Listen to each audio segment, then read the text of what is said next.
धा निज सर्वशक्ति स्तत्रार्पिता नियमितः स्मरणेन कालः एतादृशे तव कृपा भगवन् ममापि दुर्दैवमीदृशमिह जनिनानुरागः।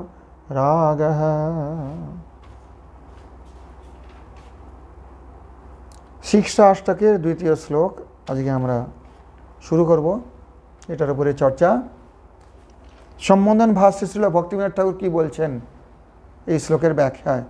মহাপ্রভু মুখনিসৃত যে শিক্ষাষ্টকের দ্বিতীয় শ্লোক, তব নাম তত্র তত্র নাম রূপ গৌণলীলা ভেদেন শ্রীকৃষ্ণ কীর্তনমপি চতুর্বিধম। অর্থাৎ কৃষ্ণ কীর্তনও চার প্রকারের হয়। কি কি প্রকারের? नाम कीर्तन, रूप कीर्तन, गुण कीर्तन और लीला कीर्तन। समझ में आई बात? तत्र नाम रूप गुण लीला भेदेन श्री कृष्ण कीर्तनमपि चतुर्विधम। नामनो हि सर्वानंद बीजत्वे नाम नाविनोरभेदत्वे च नाम कीर्तनस्य सर्वोपादेयत्वं दर्शयन् आदौ भगवन्नाम्नि जीवानां श्रद्धोत्पत्ति करणेच्छया भगवत चैतन्य देवस्य उक्तिः। जेहेतु नाम ही समस्त आनंदेर बीज स्वरूप, नामनो ही सर्वानंद बीजत्वे, नामेर मध्येई समस्त आनंद बीज रूपे निहित आছেন। এই একটা কারণে। আবার নাম এবং নামী, নাম নামী, নামী হচ্ছেন ভগবান কৃষ্ণ আর নাম হচ্ছে তার নাম। এই নাম নামীর অভেদত্বেচ, নাম নামী অভেদ বলে, অর্থাৎ নাম যিনি নামীও তিনি, নামই কৃষ্ণ কৃষ্ণই নাম। তো এই জন্য এই দুটো কারণে নাম কীর্তনস্য, চার প্রকারের কৃষ্ণ কীর্তন, তার মধ্যে এখানে নাম কীর্তনের মহিমাটা মহাপ্রভু বিশেষ করে বলছে।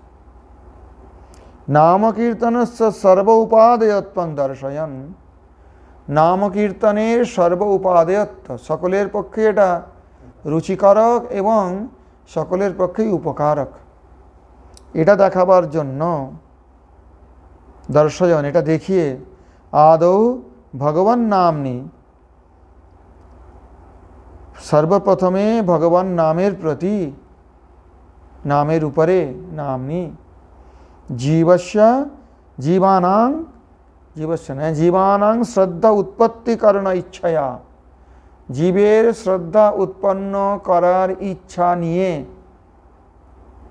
भगवान चैतन्य देवेर এই কথা, এই উক্তি। বোঝা গেল? আমি শব্দসহ এটা অনুবাদ করছি।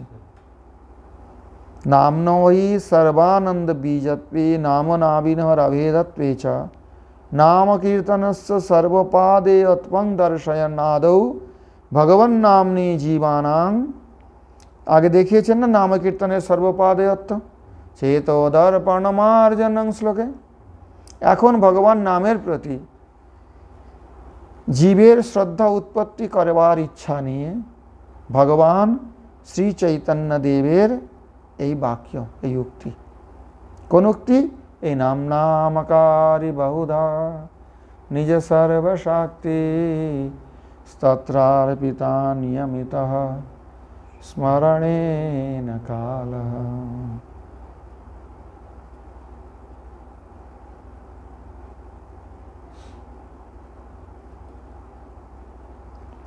হে ভগবান, মাং নিরাশ্রয়ং দৃष्ट्वा, হে ভগবান আপনি আমাকে নিরাশ্রয় দেখে পরম কারুণিকেন ভবতা, আপনি পরম কারুণিক পরম করুণাময়, আপনার দ্বারা মুখ্য গৌণ ভেদেন স্বনামানি বহুধা প্রকাশিতানি, মুখ্য এবং গৌণ ভেদে আপনি নিজ নামকে বহু প্রকারে প্রকাশিত করিয়াছেন।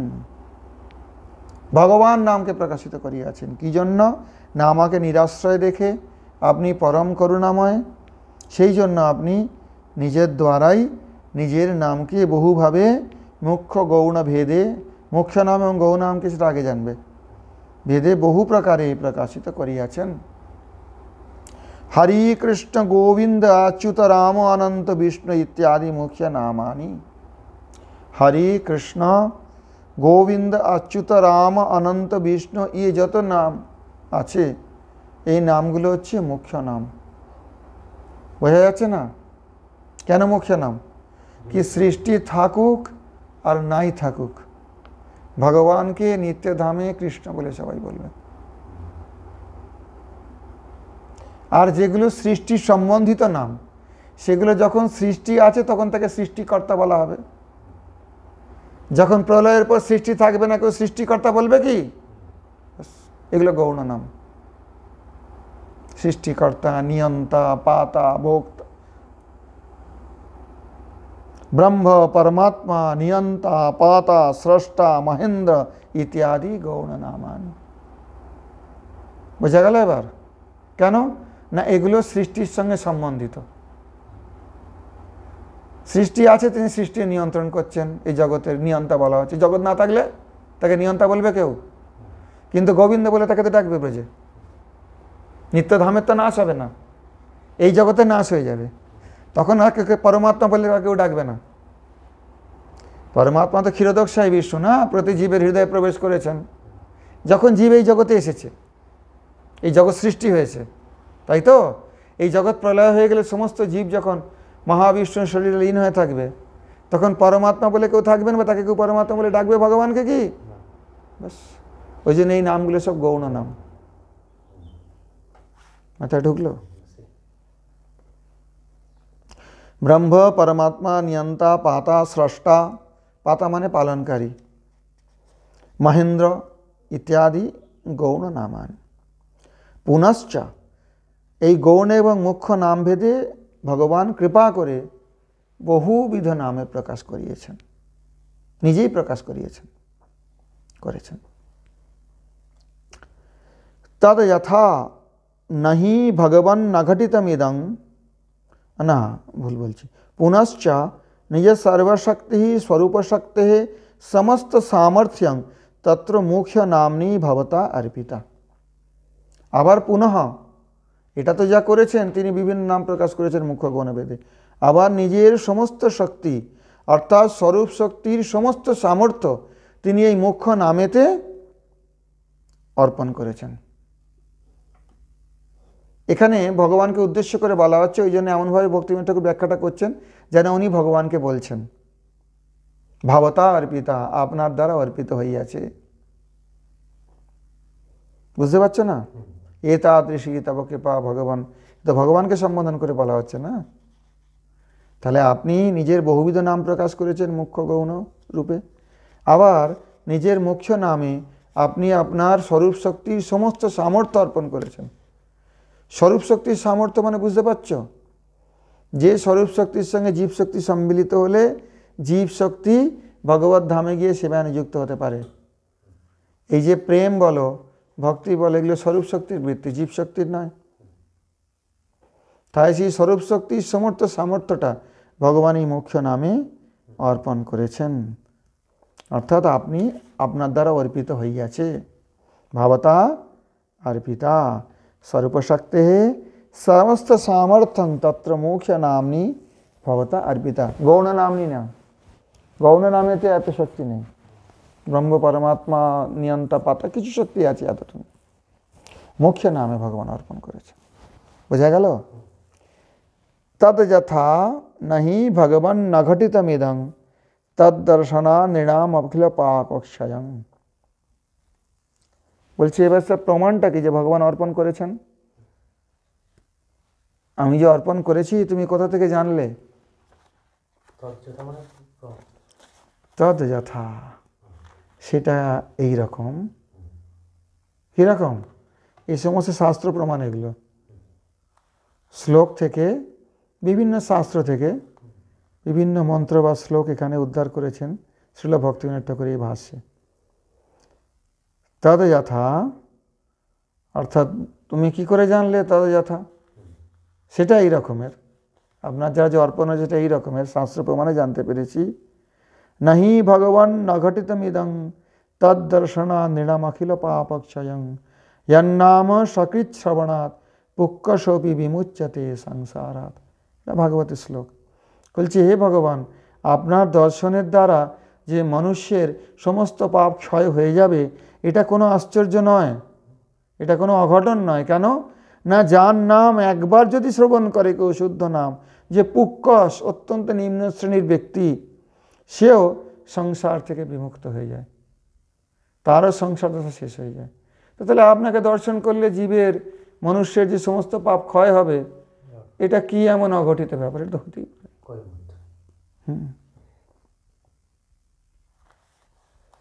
বেদাক্ষরাণি यावन्ति पठितानि द्विजातिभिः तावन्ति हरिनामानि कीर्तितानि न संशयः। বলছেন বেদাক্ষরাণি यावन्ति पठितानि द्विजातिभिः, যতগুলো বেদের অক্ষর ব্রাহ্মণদের দ্বারা, দ্বিজাতি বলতে এখানে মুখ্যতঃ ব্রাহ্মণ, কিন্তু ব্রাহ্মণ ক্ষত্রিয় বৈশ্য তিনটেকে দ্বিজ বলা হয়, অর্থাৎ যারা বেদে অধিকারী, তাদের যারা বেদাক্ষর পঠিত হলে, যতখানি পঠিত হয়, তাবন্তি হরিনামানি কীর্তিতানি, ততক্ষণ পর্যন্ত হরিনাম কীর্তন হয়ে যেতে কোনো সংশয় নেই। অর্থাৎ বেদ পাঠটাও হরিনাম কীর্তন বলা হচ্ছে এখানে। বুঝতে পারছো? ऋग्वेद यजुर्वेद सामवेद प्यथर्वण अधीतास्तेन येनोक्तं हरिरित्यक्षरद्वयम्। कहते हरि এই দুই অক্ষরের শব্দ যিনি উচ্চারণ করেন, অপরাধ শূন্য হয়ে সম্বন্ধ জ্ঞান যুক্ত হয়ে, এই অর্থ দেখতে হবে। তো তার ঋগ্বেদ, সামবেদ, যজুর্বেদ, অথর্ববেদ সব পড়া হয়ে গেছে। এরকম নামের মহিমা শাস্ত্রে বলা হয়েছে। যদি কেউ নাম উচ্চারণ করেছে, তার মানে তার সব বেদ পড়া হয়ে গেছে। মা ঋচো মা যজুস্তাতো মা সাম পঠ কিঞ্চন গোবিন্দেতি হরির নাম গেয়ং গায়স্ব নিত্যশঃ। এগুলো সব রেফারেন্স তুমি পেয়ে যাবে এর জৈব ধর্মে, যেখানে নাম মহিমা আছে।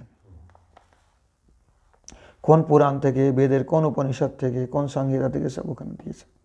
এখানে শুধু ওগুলো উল্লেখ করেছেন ভাষ্যে, কারণ প্রাচীনকালে ভাষ্যে কেউ কোনো রেফারেন্স দিতেন না। পরবর্তীকালে যারা ওই বইগুলো ছাপছেন, লোকের সুবিধার জন্য ভাগবত 1, 2, 4 কি এরকম এরকম নাম্বার দেন। আগে এগুলো থাকতো না, এর রেওয়াজ ছিল না। অর্থাৎ যে ওগুলো পড়েছে সে এটা বুঝতে পারবে, নাহলে বুঝতেই পারবে না কোথেকে বলা হচ্ছে শ্লোকটা। কিন্তু আজকাল আমাদের শর্টকাট চাই, এত বই পড়ে তারপরে ভাষ্য পড়বো। বুঝতে পারছো? তুমি প্রাচীন ভাষায় কোথাও এইসব রেফারেন্স পাবে না, মানে ওই যে কোথেকে কোট করা হলো, কত অধ্যায়ের কত নম্বর শ্লোক, এসব কিছু ছিল না।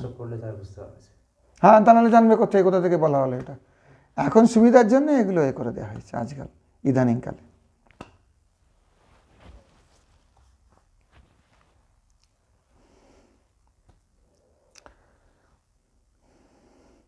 মা ঋচো মা যজুস্তাতো মা সাম পঠ কিঞ্চন গোবিন্দেতি হরির নাম গেয়ং গায়স্ব নিত্যশঃ। মা ঋচ, ঋগ মা পাঠ, ঋগ্বেদ পাঠ করার দরকার নেই, যজুর্বেদ পাঠ করার দরকার নেই, সামবেদ পাঠ করার দরকার নেই, এসব পড়ার দরকার নেই তোমার। মা পাঠ কিঞ্চন, কিছুই পড়ার দরকার নেই। তাহলে কি করতে হবে? গোবিন্দেতি হরির নাম গেয়ং গায়স্ব নিত্যশঃ। গোবিন্দ আদি হরিনাম নিত্য গাও এবং অপরকে গাওয়াও, গায়স্ব। গেয়ং গায়স্ব, গোবিন্দ আদি হরের নাম যেগুলো গান যোগ্য সেইগুলোর গান করো। গেয়ং গায়স্ব মানে এই অর্থ। গেয়ং গায়স্ব মানে এখানে অপরের দ্বারা গান করানো না। গেয়ং গায়স্ব নিত্যশঃ, যে সমস্ত গেয় হরিনাম আদি আছে, গোবিন্দ আদি নাম আছে, সেগুলো করো। ঋগ যজু সাম বেদ পাঠ করার দরকার নেই, শাস্ত্রের কথা। তাই নামের মহিমা কত এখানে দেওয়া হচ্ছে। অবমান্যা চ এয়ান্তি, তার মানে কি এখানে ঋগ্বেদ সাম যজুকে তুচ্ছ করা হলো? তা করা হলো না। বেদ নারায়ণ স্বয়ং, স্বয়ং ভরিতি, বেদ সাক্ষাৎ নারায়ণ, ভগবানের স্বরূপ। তার মানে নামটাও ভগবানের স্বরূপ। তা নাম যখন কীর্তন করছে তখন বেদ পাঠের সমানই ফল হচ্ছে, এতে তো কোনো পার্থক্য নেই। বেদকে ছোট করা হলো না, নামের সঙ্গে বেদের অভিন্নতা দেখানো হলো, ভগবানের অভিন্নতা দেখানো হলো, তাই তো? अवमन्या च ये यान्ति भगवत् कीर्तनं नरः ते यान्ति नरकं घोरं तेन पापेन कर्मणा। যে অবমান্য করবে, নিচু ছোট মনে করবে ভগবত কীর্তনকে, যে ব্যক্তি, যে মনুষ্য, সে ঘোর নরকে যাবে ওই পাপ কর্মের দ্বারা। অর্থাৎ ভগবান নাম কীর্তনকে যে ছোট মনে করবে, নিম্ন শ্রেণীর মনে করবে, কম মনে করবে, সেই পাপে সে ঘোর নরকে যাবে। এতন্নির্বিদ্যমানানাম ইচ্ছতামকুতো ভয়ং যোগিনাং নৃপনির্ণীতং হরির নামানুকীর্তনং। শ্রীমদ্ ভাগবতের শ্লোক। যারা নির্বিদ্যমান অথবা যারা সমস্ত কামনাযুক্ত, ইচ্ছতাম অথবা যারা সব প্রকারকে ভয় থেকে মুক্ত হতে চান, অর্থাৎ অকাম সর্বকাম বা মোক্ষকাম, তাদের জন্যে যোগিনাং, সেই প্রকারের যোগীদের জন্য নৃপনির্ণীতং হরের নামানুকীর্তনম, তাদের জন্যে ভগবান শ্রীহরির নাম অনুকীর্তন, মানে গুরুমুখে শ্রুত পশ্চাৎ কীর্তনম, অনুকীর্তন বিহিত হয়েছে। আশ্রজানন্ত নাম চিদ্বিভক্তং মহস্তে বিষ্ণু সুমতিং ভজামহে। ঋগ্বেদের মন্ত্র। সেই মহান বিষ্ণুকে সুমতির দ্বারা, তার নাম চিদ্বিভক্তং, যার নামই তার চিত্তত্বকে প্রকাশ করিয়া থাকেন, তাকে আমরা ভজন করি, ভগবান বিষ্ণুকে। কারণ এখানে বিষ্ণু নামের মহিমা বলা হলো, নাম বিষ্ণুকে প্রকাশ করেন। অমিত্যেতদ্ ব্রহ্মণো নেদিষ্টনামং নেদিষ্টং নাম যস্মাদুচ্চার্যমাণ এব সংসার ভয়া তারয়তি। ব্রহ্মের যে ওম, এই যে একটা উদ্দিষ্ট নাম আছে, এটা উচ্চারণ করলে সংসার ভয় থেকে তারণ করে যাবে, ত্রাণ করবে। তস্মাদ উচ্চারতে তস্মাদ উচ্চতে তারহ, এই জন্য ভগবান নামকে তারহ বলা হয়, তারক বলা হয়, তারনাম বলা হয়। সকৃদ উচ্চারিতং येन হরিরিতি অক্ষরদ্বয়ম বদ্ধা পরিকরস্তেন মোক্ষায় গমনং প্রতি। একবারও যদি কেউ এই দু অক্ষর সম্পন্ন হরি এই শব্দটা উচ্চারণ করেছেন, তো তাহলে তার মোক্ষের জন্যে, মোক্ষায় গমনং প্রতি, মোক্ষ লাভের জন্যে তার বদ্ধপরিকর, মানে একদম সে নিশ্চিন্ত হয়ে গেছে। নিশ্চিন্ত হয়ে গেছে না, বদ্ধপরিকর হওয়া মানে একদম তৈরি হয়ে গেছে। বদ্ধপরিকর মানে তৈরি হয়ে যাওয়া, একবারও যদি উচ্চারণ করে। তদস্মসারং হৃদয়ং বতেদং यद्गृह्यमाणैर् हरिनामधेये न विक्रियेतात यदा विकारो नेत्रे जलं गात्ररुहेषु हर्ष। শ্রীমদ্ ভাগবতের শ্লোক এটা। এর অনেক বিস্তার ব্যাখ্যা আছে। তদস্মসারং, এখন সংক্ষেপে বলছি, তার হৃদয়টা অশ্মসার, মানে অশ্ম বলা হয় পাথরের, তার সার মানে একবারে পাষাণের সার, যে পাথরকে ভাঙা যায় না, অত্যন্ত কঠিন, পাথরই কঠিন, তারও আবার সার, তার মানে কীরকম বুঝতে পারছো? বজ্র কঠিন।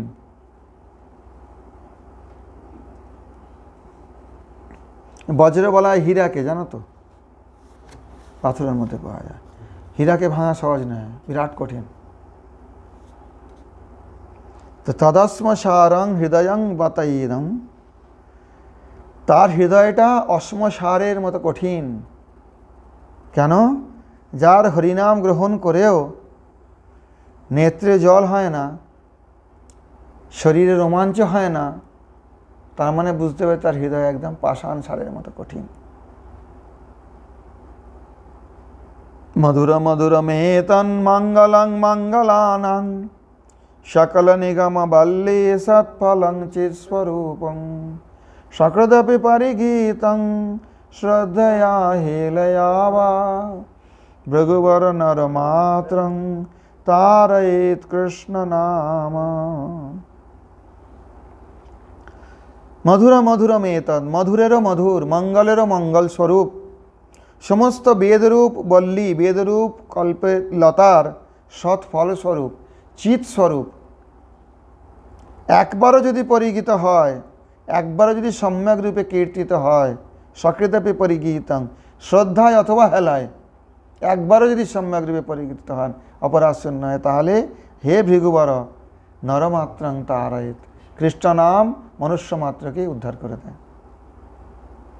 গীত্বা চ মম নামানি বিচারেন মম সন্নিধৌ ইতি ব্রবীমিতি সত্যং কৃতোহং তস্য চার্জুন।